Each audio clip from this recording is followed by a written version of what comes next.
Est-ce que toi aussi ça t'est déjà arrivé d'être avec tes halbis, de rigoler, de passer un bon moment et puis d'un coup sans raison tu te sens affreusement seul, comme si tout ce qui se passait autour de toi ne te touchait plus. Tu n'as plus envie de rire, plus envie de parler. Personnellement ça m'est arrivé plein de fois. À certaines périodes c'était même systématique et j'ai fini par comprendre pourquoi. J'ai traduit cet événement par un big retour à la réalité que me fait la vie et qui me rappelle que je joue seulement un rôle. Je jouais un personnage parce que j'avais peur de me montrer à 100% en cours, par peur du jugement des autres. Mais ce retour à la réalité, ce qu'il essaye de me dire, c'est que j'ai pas envie de vivre la vie de quelqu'un d'autre.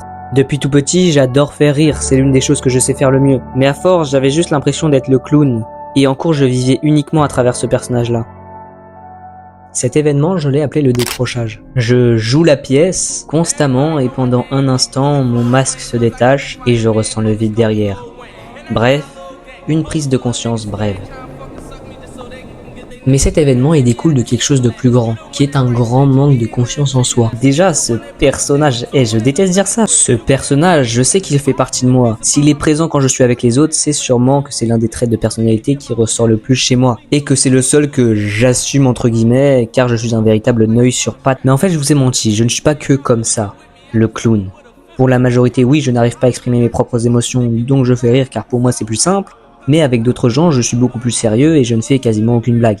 Comme là, je suis en train de vous parler, tu vois. Souvent, ces personnes, je les connais un peu mieux pour pouvoir parler sérieusement avec eux. Que ce soit de politique, sujet de nerd. Mais du coup, avec les personnes avec qui je suis entre guillemets sérieux, eh bien, je n'arrive plus du tout à faire de blagues. Je n'y arrive pas du tout. C'est comme si c'était bloqué. Et à l'inverse, avec les personnes avec qui je fais un peu le clown, eh ben, je n'arrive pas à être sérieux. Et quand par hasard j'y parviens, ils me trouvent bizarre. Le problème, c'est que je montre qu'un seul côté de ma personnalité selon un certain type de personne. Comme si je ne pouvais pas utiliser les deux en même temps. Je ne peux pas combiner tous mes traits de personnalité avec une seule et même personne. Je sais pas du tout si vous voyez ce que je veux dire, hein. J'ai l'impression de parler de capacité d'un personnage de jeu vidéo, frérot. Mais du coup, là, le véritable problème, c'est que je ne peux pas être pleinement moi-même. J'ai du mal à créer des amitiés durables, parce que les gens me connaissent qu'en partie, jamais dans ma globalité. Et pour régler ça, il faudrait que j'ai assez confiance en moi pour oser être moi-même, peu importe la situation, et peu importe avec qui je suis. Mais du coup, comment faire pour avoir confiance en soi? Déjà, faut comprendre un truc. La confiance en soi, c'est pas un truc que t'as ou t'as pas. C'est pas une case à cocher, c'est un truc qui se construit, comme une relation. Et cette relation, c'est avec toi-même. Souvent, on pense que pour avoir confiance en soi, il faut devenir quelqu'un d'autre, quelqu'un de plus cool, plus drôle, plus silencieux et plus charismatique, bref, tout sauf toi. Et c'est là le piège. Parce qu'en essayant d'être quelqu'un d'autre, eh bien tu t'éloignes de toi-même.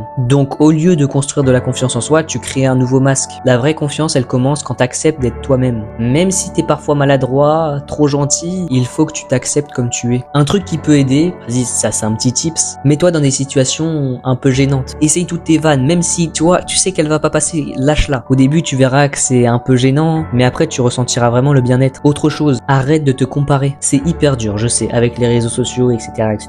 Mais à chaque fois que tu te compares, tu zappes tout ce que tu es. Alors que toi, t'as plein de trucs à offrir et j'en suis sûr. Peut-être que t'es pas le plus beau, peut-être que t'es pas le plus intelligent, mais t'es toi. Et au fond, c'est ça le plus important, c'est d'être soi-même. Et enfin, entoure-toi avec des gens avec qui tu peux être vraiment toi-même sans qu'ils te trouvent gênant une fois que t'es sérieux ou une fois que t'es drôle. Il faut que ces gens-là avec qui tu traînes, que tu n'aies pas à choisir entre être le golemon et le mec profond. Ça peut être un peu nuancé. Alors ouais, la confiance en soi, ça se construit, ça prend du temps. Il y a des jours où tu te sentiras fort et d'autres où tu te sentiras faible. Mais l'idée, c'est pas d'être invincible, c'est juste de te sentir bien dans ta peau et pas porter de masque. Et c'est là que la vraie connexion avec toi-même commence. Que t'es plus dans le paraître, et c'est là, vraiment là, que tu deviens libre.